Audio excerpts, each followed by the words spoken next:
நாம் தமிழர் கட்சிண்ணே. ஏன் நாம் தமிழர் சொல்றீங்க? ஏன்னா அவங்க பேசுறதெல்லாம் பார்க்குறேன். சீமா ரொம்ப கஷ்டப்படுறாப்புல, பேசுகிறாப்புல. பிடிச்ச கட்சினாலும் நாம் தமிழர் நல்லா போராடுறாங்கண்ணே. நாம் தமிழர் கட்சி தானே. தமிழ்நாட்டில் நிறைய அரசியல் கட்சிகள் இருக்கு. எல்லா கட்சிகளுமே ஏதோ ஒரு கோரிக்கையை முன்னிறுத்தி, மக்கள் பிரச்சனையை முன்னிறுத்தி போராட்டம் நடத்துறாங்க. ஏதோ கட்சிகள் வந்து சிலருடைய சுயலாபத்துக்காக இருக்கலாம், இல்லை அந்த கட்சியோட வளர்ச்சிக்காக இருக்கலாம். அப்படி எந்த எதிர்பார்ப்பும் இல்லாமல் மக்கள் பிரச்சனையை தீர்க்கணும்னு உண்மையாக உளமாற போராடுற கட்சி தமிழ்நாட்டில் இருக்குன்னு நினைக்கிறீங்களா? அப்படி எந்த கட்சி நீங்கள் நினைக்கிறீங்க? அது கண்டிப்பாக இருக்குது. அது நாம் தமிழர் கட்சி ஒரு கட்சி மட்டும்தான் மக்களுக்காக வேண்டி உண்மையாக செயல்படுற கட்சி. இந்த மண்ணுக்கும் மக்களுக்கும் மீட்டு எடுக்கணும், அதோடைய கோரிக்கையினால தான் நாம் தமிழர் கட்சி வளர்ச்சி ஆகிட்டு இருக்குது. அதுக்கு நாங்கள் ஒத்துழைப்பு கொடுப்போம். 100% நாம் தமிழர் கட்சி ஒன்று தான் மக்களுக்கு வேண்டி குரல் கொடுக்குற கட்சி. வேறு எந்த கட்சிக்குமே அவங்கவுங்க சுயநலத்துக்காண்டி பாடுபடுறாங்க. ஏன்னா நாம் தமிழர் கட்சி ஒன்று தான் மக்களுக்கு வேண்டி குரல் கொடுக்குற கட்சி. நன்றிண்ணா. அண்ணா வணக்கம்ண்ணா. தமிழ்நாட்டில் நிறைய அரசியல் கட்சிகள் இருக்காங்க. இல்லை எந்த கட்சி மக்களுடைய பிரச்சனைக்கு உளமாற உண்மையாக போராடுறாங்கன்னு நீங்கள் நினைக்கிறீங்க? கம்யூனிஸ்ட், சிபிஐ கட்சி. என்ன காரணம்? அதுதான் எந்த வித லாபத்துக்கும் எது காசு அடிப்படையில் எதுவுமே ஒரு லாப நோக்கோட செயல்படாத கட்சி. அண்ணா வணக்கண்ணா. தமிழ்நாட்டில் நிறைய அரசியல் கட்சிகள் இருக்குது. எல்லா கட்சிகளுமே வந்து போராட்டம் நடத்துகிறாங்க மக்களுக்காகன்னு சொல்லிட்டு. ஆனால் சில கட்சிகள் வந்து தன்னுடைய லாப தேவைக்காக பயன்படுத்திக்கிறாங்க அந்த போராட்டத்தை, இல்லைன்னா தன் கட்சி வளர்ச்சிக்காக பயன்படுத்திக்கிறாங்க. அப்படி எந்த சுயநலமும் இல்லாமல் மக்களுக்காக உண்மையாக உணர்வாக போராடுற கட்சி தமிழ்நாட்டில் இருக்கிறதா நினைக்கிறீங்களா? அப்படி இருந்தால் எந்த கட்சின்னு நினைக்கிறீங்க? எந்த தலைவர்னு நினைக்கிறீங்க? நான் பார்த்தது வரையும் இப்போது ஒரு 2 ஆண்டு காலமாக நாங்கள் பார்த்துக்கிட்டு இருக்கிறது வரையும் இப்போ அண்ணன் சீமானோட நாம் தமிழர் கட்சி தான் செஞ்சு வருது எனக்கு தெரிஞ்ச வரையில். பாக்கியெல்லாம் அவங்கவுங்க சுய லாபத்துக்காகவும் அரசியலுக்காகவும் அந்த மாதிரி பண்ணிகிட்ருக்காங்க. நாம் தமிழர் கட்சி மட்டும்தான் உணர்வுக்காகவும் ஏழை மக்கள் இந்த மாதிரி விவசாய குடிகளுக்காக உணர்வாக நிற்கிறாங்க. மக்கள் எந்த பிரச்சனையாக இருந்தாலும் போராடுறாங்களா? போராடுறாங்க. எல்லா போராட்டம் இப்போ விவசாயத்துக்கு, தண்ணிக்கு, அதுபோல் இடம் ஆக்கிரமிப்பு பண்ணுறது எல்லாத்துக்குமான ஒரு பண்ணிகிட்ருக்காங்க. கம்யூனிஸ்ட் கட்சிகள் தான் மக்களுக்காக முன்னாடி வந்து போராடுவாங்கன்னு சொல்லுவாங்க. இப்போ அதுமாரி போராடுறாங்கன்னு நினைக்கிறீங்களா இல்லைன்னு நினைக்கிறீங்களா? எனக்கு விவரம் தெரிந்த வயதில் நான் பார்த்துருக்கேன். அவங்க ஒரு 4-5 பேர் ஒரு கொடியை வச்சுக்கிட்டு போராட்டம் பண்ணுவாங்க. இப்போ ஒரு 10 வருட காலமாக அந்தமாரி எதுவுமே நான் பார்த்ததில்ல. அவங்க கம்யூனிஸ்ட் எந்த ஒரு இதுக்கும் நின்னது கிடையாது. நான் இதுவரை 10 ஆண்டு காலமாக நான் பார்த்ததே இல்லை. இப்போ அந்த முன்னாடி உள்ள இதெல்லாம் அவங்கள்ட்ட இல்லை, எதுவும் பண்ணுறதில்ல. என்ன காரணம்னு நினைக்கிறீங்கண்ணா? என்ன காரணம்னா என்னது சொல்ல, எல்லாம் விலை போனது தான் காரணம், வேறு ஒன்றும் கிடையாது. அதுதான் சொல்ல முடியும். நன்றிண்ணா. சரி ஐயா வணக்கம். தமிழ்நாட்டில் நிறைய அரசியல் கட்சிகள் இருக்காங்கய்யா. அதில் எந்த கட்சி இப்போ வந்து மக்களுக்காக உண்மையாக போராடுறாங்கன்னு நினைக்கிறீங்க? உங்களோட கருத்து என்ன? என்னோட கருத்து, ஒரு காலத்தில் வந்து கம்யூனிஸ்ட்டு ஒரு மக்களுக்காக உறுதியாக போராடிட்டு இருந்துச்சு. இப்போ உள்ளது அதிமுகவாக போராடுது. அதோட தாண்டினது வந்து சீமான் தான் போராடிக்கிட்டு இருக்காரு. தேனாங்கன்னா பேட்டி கண்டாரு, போராடிக்கிட்டு இருக்காங்க. மக்களோட சேர்ந்து திமுகவை சேர்ந்து கம்யூனிஸ்ட்டு சரியாக போராடுறதில்ல. இதுதான் என்னோட கருத்து. ஓகே, நன்றியா. நன்றி தம்பி. இப்போ வந்து தமிழ்நாட்டில் இருக்கிற கட்சிகளில் எந்த கட்சி வந்து மக்களுக்காக உண்மையாக போராடுறாங்கன்னு நீங்கள் நினைக்கிறீங்க? சீமானும் விஜயம் தானே. ஏன், என்ன காரணம்? அவங்க தான் தமிழர்களுக்கு எல்லாத்துக்குமே உதவி நல்லா செஞ்சுட்ருக்காங்க. அவங்க எதுவுமே அந்த இதில் காசு பணம் இதில் பார்க்கறது இல்லை. மக்களுக்கு என்ன தேவையில்லாதெல்லாம் அவங்க பண்ணிக்கிட்டு இருக்காங்க. நாங்கள் தானே அவங்களுக்கெல்லாம் சப்போர்ட் பண்ணுவோம். எப்போதுமே நாங்கள் எப்போதுமே அவங்களுக்கு பக்கத்தில் துணையாக இருப்போம். இப்போ உங்களுக்கு 18 வயசு ஆச்சா? இல்லைண்ணா, 18 வயசு ஆன பிறகு சப்போர்ட் பண்ணுவீங்களா? யாருக்கு சப்போர்ட் பண்ணுவீங்க? ஓகே, நன்றி பிரதர். ஒருத்தரும் போராடுறது இல்லை. ஆனால் அவங்கவுங்க வேலை செஞ்சு தான் வாழ்க்கையை ஓட்டிக்கிட்டு இருக்கிறாங்க. போராட்டங்கிறது மக்களுக்கு ஏற்றது ஒன்றுமே இல்லை. இந்த விவசாயிகள்லாம் பாருங்கள், ரொம்ப கஷ்டப்படுறாங்க.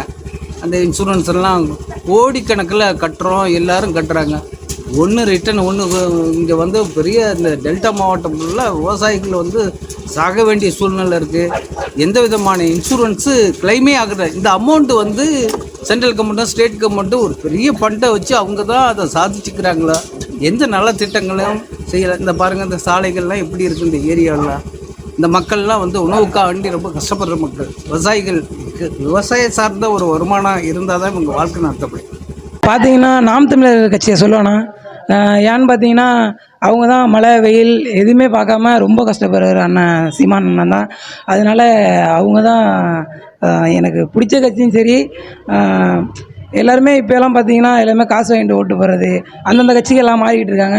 அண்ணன் சீமான் மட்டும்தான் விவசாயிகளும் சரி மற்ற மக்கள் ஏழை மக்களும் சரி அண்ணன் சீமான் மட்டும்தான் உதவி பண்ணுறாரு. எல்லா மண்டலத்தில் அண்ணன் தான். 2026 சீமான் சிஎம் வந்தாருன்னா எல்லாருக்குமே ரொம்ப பிடிக்கும். அது இல்லாமல் எனக்கும் ரொம்ப பிடிக்கும். அண்ணன்னா 2000 சிஎம்னு கண்டிப்பாக நம்புகிறேன். நன்றிண்ணா. அண்ணா அண்ணா வணக்கம்.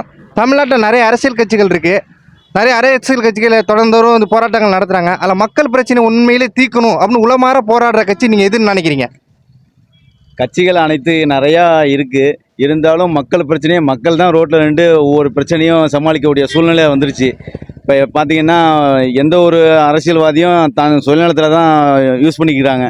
அது தான் குடும்பம் தான் நல்லா இருக்குன்னு நினைக்கிறாங்க தவிர மக்கள் பிரச்சனை யாரும் எதிர்த்து கொண்டு போகல. இப்போ என்ன ஒரு சூழ்நிலைனா மக்களோட பிரச்சனை மக்களை ரோட்டில் நின்றா தான் அந்த பிரச்சனை தீர்வுங்கிற நிலமையில இப்போ உருவாயிடுச்சு. இதுக்கு அரசாங்கம் நல்ல முடிவு எடுக்கணும். அண்ணா வணக்கண்ணா. தமிழ்நாட்டில் நிறைய அரசியல் கட்சிகள் இருக்குது. அதில் மக்களுக்காக உண்மையாக போராடுற கட்சி எதுன்னு நினைக்கிறீங்கண்ணா? நாம் தமிழர். என்ன காரணம்ண்ணா? அவர் மக்களுக்காண்டி போராடுவார். உண்மையை தட்டி கேட்பாப்புல. அது பேச்செல்லாம் பார்த்துருக்கீங்களா? பார்த்துருக்கேன். நன்றி. நன்றி அண்ணா வணக்கம்ண்ணா. தமிழ்நாட்டில் நிறைய அரசியல் கட்சிகள் இருக்குது. மக்களுக்காக எல்லா கட்சிகளும் போராட்டம் நடத்துகிறாங்க. அதில் ஏதாவது ஒரு கட்சி மக்களுக்கு உண்மையிலே போராட்டம் பண்ணி அந்த பிரச்சனையை தீர்க்கணும்னு நினைக்கிறாங்களா? அப்படி இருக்கிற கட்சி யாருன்னு நினைக்கிறீங்க நீங்கள்?